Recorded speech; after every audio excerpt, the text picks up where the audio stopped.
जब खामोशी को तोड़ना हो, जब हकायक को सामने लाना हो, मीरपुर से मुजफ्फराबाद तक, बुधवार से आजाद कश्मीर तक, पाकिस्तान से पूरी दुनिया तक, हर लम्हा, हर जाविया, हर पल बाखबर, बर वक्त गैर जानिबदार, सियासत हो या सानेहात, अवामी मसाइल हो या जमीनी हकायक, हर पल बाखबर।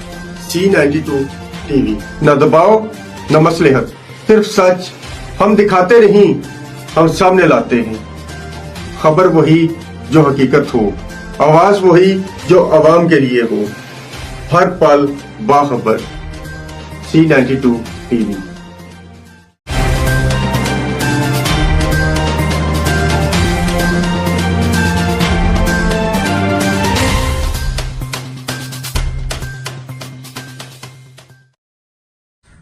अस्सलाम वालेकुम नाजरीन, आपका मेजबान काजी आबिद प्रोग्राम काजी की नज़र के साथ आपकी खिदमत में हाजिर है। आज जो शख्सियत हमारे साथ मौजूद हैं वो किसी तारफ की मोहताज नहीं है। मरकजी नायब सदर हैं मुस्लिम लीग नून आज़ाद कश्मीर के और पाकिस्तान के सबसे बड़े तजारती मरकज FPCCI के सदर रह चुके हैं। साबिक वजीर हुकूमत हैं, मुस्लिम लीग नून के दौरे हुकूमत में ये वजीर हुकूमत रह चुके हैं। चौधरी मोहम्मद सईद आज़ाद कश्मीर और बिलखसूस हल्का LA3 मीरपुर से नाकाबिल शिकस्त समझे जाने वाले सियासतदान बैरिस्टर सुल्तान महमूद चौधरी मरहूम, जो साबिक हमारे सदर आज़ाद कश्मीर भी रह चुके हैं, उन्हें सियासी शिकस्त दी उन्होंने 2016 में और अपनी सियासत का लोहा मनवाया। अस्सलाम वालेकुम सर। ठीक है सर, ये बताइएगा कि वो कौन सी ऐसी हिकमत अमली थी कि 2016 के इलेक्शन में आपने एक नाकाबिल शिकस्त समझे जाने वाले सियासतदान को आपने शिकस्त दी। शुक्रिया कायद साहब। ये एक तस्वराती बात थी कि जी वो नाकाबिल शिकस्त हैं। लोग बड़े जो हमारे LA3 के अंदर आज़ाद कश्मीर के आम जो है बिलअमूम और LA3 के बिलखसूस वो लोगों को कारकर्दगी से जांचते हैं। और मैं चूंकि बहुत सारे पॉलिटिकल बिजनेस के जो प्लेटफॉर्म्स हैं उन पर अपनी कारकर्दगी दिखा चुका था, लोगों के ये इल्म में था, लोगों ने बड़ा भरपूर साथ दिया। और पाकिस्तान मुस्लिम लीग नून का जो उस वक्त माशी, सियासी और आईनी एजेंडा था जिसको इम्प्लीमेंट करने के लिए हम बात करते वो बड़ा स्ट्रांग था और उसने भी एक बड़ा रोल प्ले किया उसके अंदर, जिसमें आपने देखा हम 13वीं तरमीम लाए और लोगों ने उसको बड़ा अप्रिशिएट किया। तो ये सारी वजूहत थी मिलकर जिन्होंने यकीनन मेरी अपनी शख्सियत का, मेरी जमात का, मेरे जो पॉलिटिकल कैरेक्टर रहा और अब भी है, मैं बड़े स्ट्रांग पॉलिटिकल कैरेक्टर पे यकीन रखता हूं और उसी के तहत काम करता हूं। जो मेरी कमिटमेंट है मेरी जमात के साथ, वहां पे एक तस्वर था कि ये तो इक़्तिदार के लोग हैं, इक़्तिदार जिस जमात के पास चला जाता है ये चल के उसके पास चले जाते हैं। तो मेरे यहाँ तो कोई ऐसा तस्वर नहीं है। मैं तो एक खास मंशूर जो पाकिस्तान मुस्लिम लीग नून या उसके कायद मियां मोहम्मद नवाज शरीफ साहब रखते थे और रखते हैं, उसके साथ चलता रहा और उसी के साथ चलूंगा। तो यही एक मेरा स्ट्रांग पॉइंट है जो लोग जो हैं इसको फिर जब मौका मिला तो डिलीवर किया। हमारी आपने देखा होगा LA3 में बिलखसूस बहुत अरसे तक कोई ऐसा तरक्याती काम नहीं हुआ था जो लोगों के जहन में नक्श हो जाए, और हमने यहाँ पे उसका आगाज किया। और वक्त मेरे पास बहुत कम था, 2-2.5 साल के बाद जो आपने कहा कि काजी की वो है, उस काजी की अदालत से मुझे काजी की नजर, आपकी काजी की नजर से तो काजी की अदालत से वो कुछ डिसीट कर दिया गया। तो उसके बाद भी मैंने लोगों से अपना राब्ता नहीं छोड़ा। मैंने अपने प्रोग्राम और पैगाम दोनों को लोगों तक पहुंचाता रहा, उसके बेनिफिट्स लोगों ने किया। और मुझे यकीन है मीरपुर के लोग बड़े समझदार हैं, सियासी बलोगत रखते हैं और बड़ा बेहतरीन फैसला करेंगे इंशाअल्लाह। जो सब दोबारा इलेक्शन आ रहे हैं और आपकी जो साबका हिकमत अमली थी उसमें कई आपके साथ ऐसे साथी थे, मुखलिस साथी थे जिनकी पावर, जिनके इत्तेहाद की वजह से मैं समझता हूं कि आपको वो कामयाबी हासिल हुई। लेकिन इस वक्त वो मुख्तलिफ दड़ों में तकसीम हुए, कोई खुद टिकट का उम्मीदवार है, किसी को आपकी शख्सियत से इख्तलाफ है। तो आप क्या समझते हैं कि इस इलेक्शन में क्या आप उनको दोबारा मुतहद कर पाएंगे या आपके पास क्या ऐसी स्ट्रेटजी है कि आप दोबारा इस इलेक्शन को जीत पाएंगे? एक तो हमारी जमात से कोई गया नहीं है। वो दोस्त जिन्होंने ये फैसला किया, अपना हक इस्तेमाल किया, जो भी बुनियादी कारकुन है इस जमात का, उसको हक हासिल है कि वो अपने लिए टिकट का दावेदार बने और बने हैं तो कोई बुरी बात नहीं है। पार्टी मेरिट पर फैसला करेगी इंशाल्लाह। और मुझे पूरा यकीन है कि वंस इट इज डिसाइडेड तो सारे जो कारकुनान हैं हमारे और जो लीडर्स हैं, मुख्तलिफ टीयर्स हैं ना लीडरशिप की, तो वो जो टीयर्स हैं वो हमारे साथ आकर मिल जाएंगे और मैं उनके साथ मिल जाऊंगा। तो हम एक बेहतर फैसला करेंगे जो जमात और रियासत के इंटरेस्ट में होगा और यहाँ से हम इलेक्शन जीत के खुदा ना करे any adverse result will affect them too. कोई ऐसा नहीं होगा कि उससे मैं अकेला इफेक्ट होऊंगा। और मुझे पूरा यकीन है मीरपुर के लोग बड़ी कीनली देख रहे हैं इस चीज को। और मुझे बहुत ज्यादा 2016 से बहुत बेहतर पोजीशन है हमारी और बहुत ज्यादा हमायत इस वक्त लोगों की हासिल है। इस वक्त लोगों के पास बिल्कुल क्लियरली जांचने का पैमाना मौजूद है कि 2016 से 21 कैसा था और 21 से 26 कैसा था। 4 हुकूमतें बदली, बदकिस्मती से इन 4 या 5 हुकूमतों में ये साहिबान जो मेरे खिलाफ या जिनके खिलाफ मैं इलेक्शन लड़ता हूँ वो हुकूमतों का हिस्सा रहे। आज कोई बात कर रहे थी कि हम न्यू सिटी के मसाइल अब 4.5 साल कहाँ थे या 4.5 साल कहाँ थे? किसी ने आपके हाथ बांध रखे थे कि आप न्यू सिटी के मसाइल हल ना करें, आप शहरी मसाइल पर तवज्जो न दें, आप तालीम के निज़ाम को बेहतर करने शुरू न करें? मेडिकल कॉलेज क्यों कंप्लीट नहीं हुआ आज तक? 5 साल आपने गवा दिए, तो आप क्यों कोशिश नहीं की? आज जब बिल्कुल आप आखिरी दाने पर हैं, महीने 1.5 महीने के अंदर ये सारी एक्टिविटीज खत्म हो जाएंगी, तो आप एक दफा फिर लोगों को बेवकूफ बनाने के लिए वज़ीर आज़म से मिल रहे हैं कि जैसे अब आपने लोगों को चांद पे लेके जाना है। ये तिफल तसलियां लोग इनको दे नॉट बाय दीज जो आर्टिफिशियल स्लोगन्स हैं। इंशाल्लाह जो मीरपुर के मसाइल हैं, सुई गैस का मामला है बनखुरमा में और बाकी शहर में, न्यू सिटी में 20 करोड़ रुपए की खतीर रकम मैं न्यू सिटी के लिए छोड़ के गया गैस के लिए।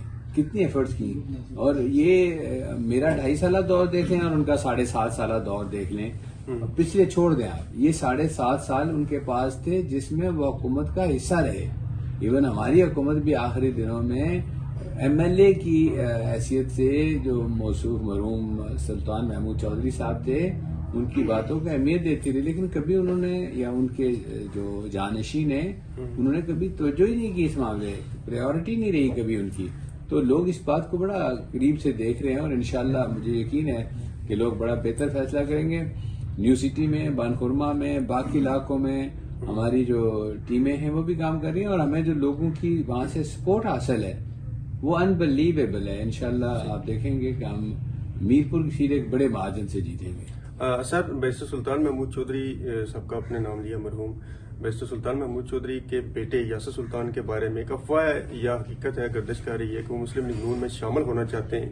और अगर वो शामिल होना चाहते हैं और पार्टी उनको अगर वेलकम कहती है और इस शर्त पर अगर वो आते हैं कि वो LA3 से टिकट जो है वो उनको मिलेगा, तो इस पे आपका रद्द अमल क्या होगा? My dear, no ifs and buts, there is no chance of such people in our party. ऐसा कोई जगह नहीं है हमारी पार्टी में ऐसे लोगों के लिए। क्या मोहम्मद नवाज शरीफ साहब या हमारी पार्टी के लोग ये नहीं जानते कि ये कोई 10वीं बार पार्टी बदल रहे हैं? कोई पार्टी ऐसी रह गई है जिसमें वो ना गए हों? सही। हमारी देखिए, मुझे किसी ने कहा तो मैंने कहा I was politically born in PMLN so will die. मैं पाकिस्तान मुस्लिम लीग नून में सियासी तौर पर पैदा और इसी में खुदा ना करे जो सियासी तौर पे मैं अलहदा हुआ तो इसी पार्टी से अलहदा हूंगा, कोई दूसरी पार्टी ज्वाइन नहीं करूंगा। मुझे इस बात से नहीं है कि ये मुझे एक तो पाकिस्तान की खालिक जमात है, दूसरा जो इनका माशरती जो इन्होंने इस्लाहात किए हैं सियासी आईनी, वो इस कदर काबिल तारीफ हैं। और आज़ाद कश्मीर के अंदर बिलखुसूस इस जमात ने मियाँ मोहम्मद नवाज शरीफ का दस्ते शफकत ना होता तो हम 13वीं तरमीम पास ना कर सकते। मियाँ मोहम्मद नवाज शरीफ साहब का दस्ते शफकत ना होता तो हमारा बजट, डेवलपमेंट बजट 3 गुना ना बढ़ता। कश्मीरी कौम को ये याद रखना चाहिए कि वो कश्मीरुल नस्ल इनका कितना हमदर्द है। CPAC के मंसूबे देख लें, जो MMM या 4M जिसको बाद में नाम दिया गया, उस रोड के उस जो ख्वाब था उसकी तख्लीक किसने की? उसको अमली जामा भी वही पहना सकते हैं। आज़ाद कश्मीर को माशी खुद मुख्तारी देने की बात किसने की? आज़ाद कश्मीर के जो आइन के अंदर तरमीमात हैं उसको वो किसने इजाज़त दी? तो ये सारी चीजें लोगों के पेश नजर हैं। मेरी सिर्फ पाकिस्तान मुस्लिम लीग से जो लगन है वो उनकी उबलवतनी है, उनकी पाकिस्तान की बेहतरी के लिए चाहत है। और उन्होंने, आप पाकिस्तान मुस्लिम लीग नून का दौर देख लें पाकिस्तान के अंदर, और उसको अगर निकाल दें, ना सिर्फ माशी फ्रंट पे, आप जो हमारा सफाती महाज है, अभी हालिया दिनों में देखें वफाज पाकिस्तान के साथ फील्ड मार्शल साहब साथ मिलकर उन्होंने क्या मिरेकल दिखाया है, मौजज़ा दिखाया है। इस वक्त पाकिस्तान दुनिया में हो रही है। मैं पिछले साल हज पर गया था, मुझे सऊदी खवातीन ने पाकिस्तान जिंदाबाद का नारा लगाते हुए मैंने उनको देखा। जहां कहीं मैंने अपना इंट्रोडक्शन दिया, मैं पाकिस्तानी हूं, तो उन लोगों ने बड़ा ओवरवेलमिंगली हमें रिसीव किया और हमारी बात को सुना। ये उस कामयाब खारजा पॉलिसी का, अगर मियां मोहम्मद नवाज शरीफ के अदवार से उस खारजा पॉलिसी को निकाल दें जो अवाम की मांगों के मुताबिक तरतीब दी पाकिस्तान मुस्लिम लीग नून के कायदीन ने, तो फिर हमारे पास पीछे क्या रहता है? तो सब एक और अहम सवाल कि मुतासिर ने मंगला डैम के लिए एक तोहफा था वफाक की जानब से कि जब ये अप्रेजिंग की गई तो हम आपको 3 जो है वो प्रोजेक्ट्स दे रहे हैं। एक सेवरेज का था, एक वाटर सप्लाई का था और इसके साथ एक रठुआ हरियाम ब्रिज था। क्योंकि वफाक की तरफ से खालिस्तान ये आज़ाद कश्मीर की आवाम के लिए ये सब किया गया, तो 1.5 अरब रुपए का जो प्रोजेक्ट था रठुआ हरियाम ब्रिज का, वो जाके 10 अरब रुपए में जाके कंप्लीट हुआ। दरम्यान में आपकी हुकूमत भी रही। आप क्या समझते हैं कि इसका जिम्मेदार कौन है? ये 10 अरब रुपए जो ज़ाया हुए या ज़ाया ना हुए, इसका जो अखराजात वो बढ़ गए, इसका जिम्मेदार कौन है? क्या इन लोगों का मुहासबा भी होगा? आप क्या कहते हैं कि इसका अता कैसे करें? बड़ी क्लैरिटी के साथ हम यहाँ मौजूद हैं। जब पाकिस्तान मुस्लिम लीग नून की हुकूमत गई तो उस वक्त सिर्फ 2.5 अरब रुपए चाहिए थे उसको कंप्लीट करने के लिए। 1 अरब 95 करोड़ रुपए हमारे अकाउंट में मौजूद थे और 50 करोड़ रुपया हुकूमत, आप बजट बुक उठा के देख लें 21 की हुकूमत आजाद कश्मीर अपने रिसोर्सेज जो बड़े मीगर हैं, जो बड़े छोटे थे, उसमें 50 करोड़ रुपए खतीर रकम जो है चक हरियाम ब्रिज के लिए छोड़ गई थी। यहाँ चूंकि वो जो खेल होता है म्यूजिकल चेयर, वो चलती रही और हुकूमतें आती और बदलती रही, उनकी तवज्जो नहीं थी इस तरफ के जी इस अहम मसले को जो अवाम का एक बड़ा दरीना मुतालबा है। अब इसका क्रेडिट कोई इधर से क्लेम कर रहा है, कोई उधर से क्लेम कर रहा है, लेकिन मैं आपको बताऊं उस musical chair is responsible for this delay. और जो ही पाकिस्तान मुस्लिम लीग नून की गवर्नमेंट आई, ये खतीर रकम जो है पाकिस्तान मुस्लिम लीग नून ने अपने रिसोर्सेज में मुहैया की। आप इन 3 प्रोजेक्ट्स का क्यों जिक्र करते हैं? अभी जो 23.5 अरब रुपए की 23.5 अरब की हमारे डेवलपमेंट बजट से ज्यादा जो इलेक्ट्रिसिटी की सब्सिडी दी है, पाकिस्तान सारे से बेहतर सब्सिडी दी है गंदम के अंदर। ये कम है आजाद कश्मीर के लोगों के लिए। ताइफ जो है आज भी अगर ये सब्सिडी परपेचुअल है, मुसलसल है। ऐसा नहीं है कि 1 साल को आपको ये सब्सिडी मिल गई। आप इलेक्ट्रिसिटी के रेट्स देख लें। हम तवाज़ुन पैदा करेंगे और बेहतर आवाम की सहूलियात के लिए पाकिस्तान मुस्लिम लीग नून की हुकूमत है पाकिस्तान में, उनके साथ मिलकर यहाँ पर बेहतर माशी एजेंडा तरतीब देंगे जहाँ पे लोगों को जो है रोजगार मुहैया सके, लोग इज्जत से इस मुल्क के अंदर रह के, हमारे लोग अपने मुल्क के अंदर रह के इसकी खिदमत करना चाहते हैं। हुकूमत जो है फैसिलिटेटर है और हम अपना as a facilitator role play करेंगे। लोगों को, नौजवानों को साथ लेकर हम उनको राह दिखाएंगे कि आपके पास कौन कौन से मौके हैं। और उसकी एक बड़ी वाज़ेह मिसाल पंजाब में मैडम मरियम नवाज शरीफ साहिबा की हुकूमत है।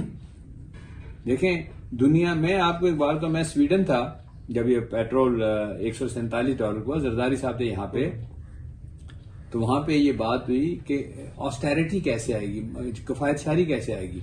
तो वहां उन्होंने कहा जी प्राइम मिनिस्टर साइकिल पर जाएंगे और जो वहां पे किंग है वो ट्राम यूज करेंगे, मोटरकेड यूज नहीं करेंगे। लेकिन आम आवाम के लिए किराया आधा कर दिया पब्लिक ट्रांसपोर्ट का, ताकि लोग जो हैं, जो इम्पोर्ट बिल है उनका वो कम हो सके और ये जो है पेट्रोल पे खर्चा, इम्पोर्ट बिल कम हो जाए। तो लोगों ने अपनी ट्रांसपोर्ट छोड़ के पब्लिक ट्रांसपोर्ट शुरू कर दी। और आप देखें पंजाब में मैडम मरियम नवाज शरीफ साहबा ने इससे बड़ा स्टेप लिया कि आधा नहीं किया, फ्री कर दिया, ताकि लोग जो है इसकी तरफ, एक तो आम आदमी का बोझ कम हो और दोज हु कैन अफोर्ड वो अपनी गाड़ियों को छोड़कर एक बहुत ही काबिल एतमाद पब्लिक ट्रांसपोर्ट सिस्टम जो है उसको इस्तेमाल करें। ये बड़े डेयरिंग स्टेप्स हैं जो सिर्फ पाकिस्तान मुस्लिम लीग नून जैसी हुकूमत जिसके पास की लीडरशिप, जिसके पास बड़ा क्लियर इकोनॉमिक एजेंडा, वो ले सकती है और लिए हैं इंशाल्लाह।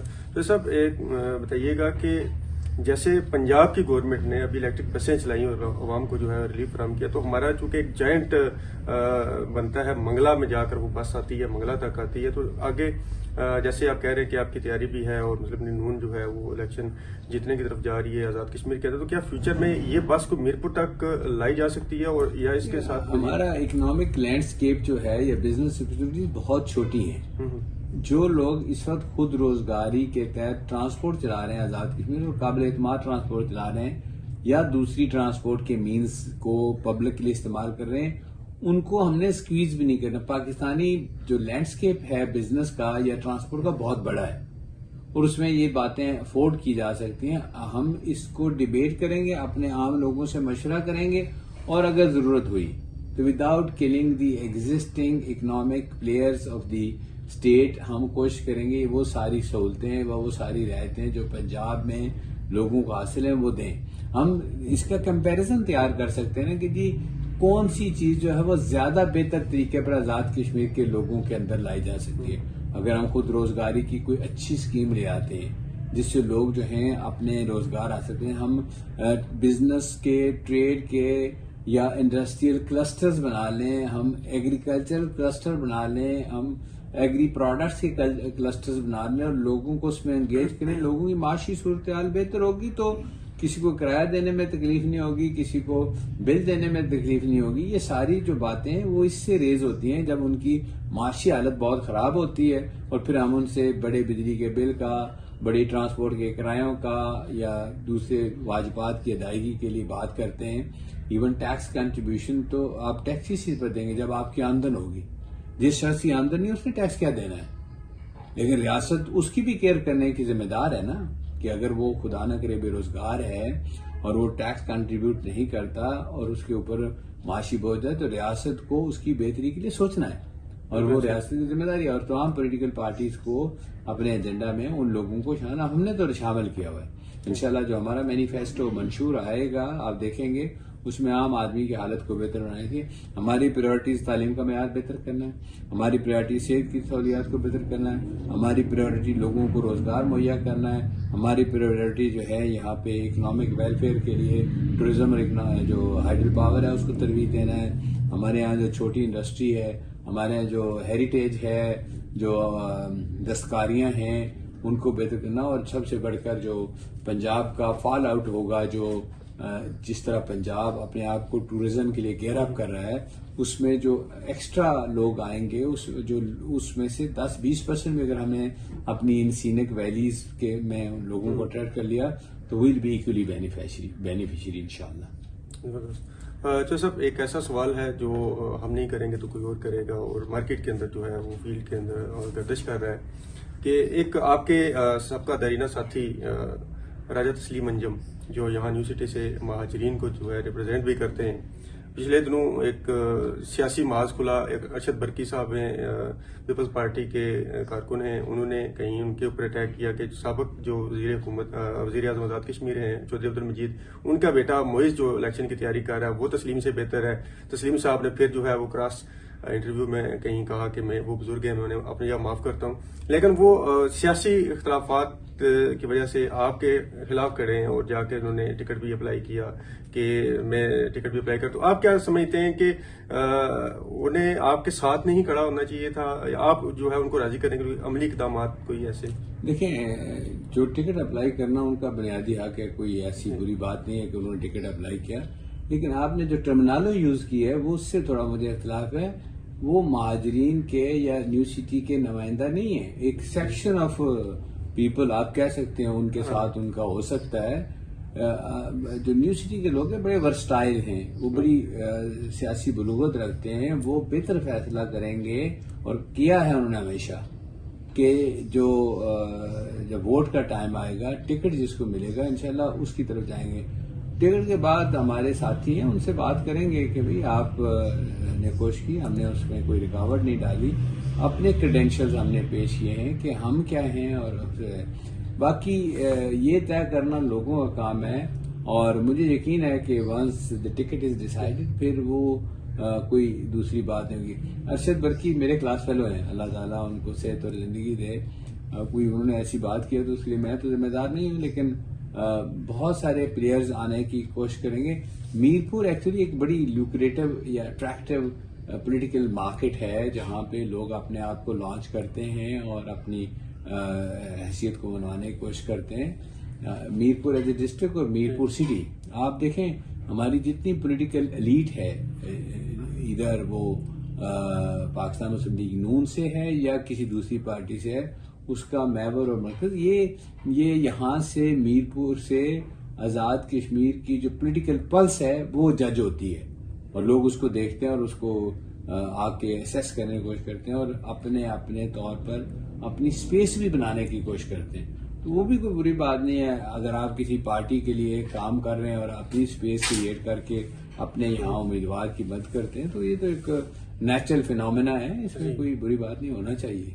तो जैसे आप अपने जो LA3 से आपके जो चाहने वाले हैं मुस्लिम लीग नून के कारकुनान हैं, आप उनके लिए क्या पैगाम देना चाहते हैं कि इस आइंदा इलेक्शन की तैयारी कैसे करें और आपकी तरफ से कोई खास पैगाम? देखिए, मेरा ताल्लुक पाकिस्तान मुस्लिम लीग नून से है और पाकिस्तान मुस्लिम लीग या मुस्लिम लीग नून के जो बानी थे या जिन्होंने पाकिस्तान बनाया कायद रहमतुल्लाह अलैह, उनका एक ही वो स्लोगन था, वो तंजीम, नज़्म और यकीन, कि भाई आप अपने अंदर मुनज़्ज़म रहें, अपनी तंजीम को अच्छा रखें और यकीन के साथ जाएं कि जो हमारी लीडरशिप है। एक बात जो यहाँ पे एज ए पॉलिटिकल कारकुन मैं करूंगा, जो पॉलिटिकल डेफिसिट पॉलिटिकल लीडरशिप ने क्रिएट किया है उसको ब्रिज करने के लिए हमें बहुत सारे इकदाम करने हैं कि लोग हम पर ट्रस्ट करें। उस यकीन जिसकी बात कायदे ने की है वो लोगों के अंदर पैदा किया जाए कि आपकी जो लीडरशिप है वो जानती है मंजर कहाँ है, रास्ता कितना और कितना वक्त लगेगा वहां पहुंचने में। हम उस यकीन के साथ लोगों के पास जाएं और लोग उस बात पर यकीन करें तो इंशाल्लाह पाकिस्तान मुस्लिम लीग डिलीवर करेगी। Thank you sir, thank you जो साहब, बहुत शुक्रिया, आपने हमारे सवालात के जवाब दिए। नाज़रीन, ये हमारे साथ मौजूद थे साबिक वज़ीर हुकूमत चौधरी मोहम्मद शहीद साहब और बड़ा बोल्ड इनका विजन है। इसमें इन्होंने हमारी तमाम बातों का, खट्टी मीठी कड़वी सारी बातों का जो है वो इन्होंने जवाब दिया जो हमारे नाज़रीन जानना चाहते थे। मिलते हैं अगले प्रोग्राम के साथ एक नई शख्सियत के साथ। अल्लाह हाफिज़।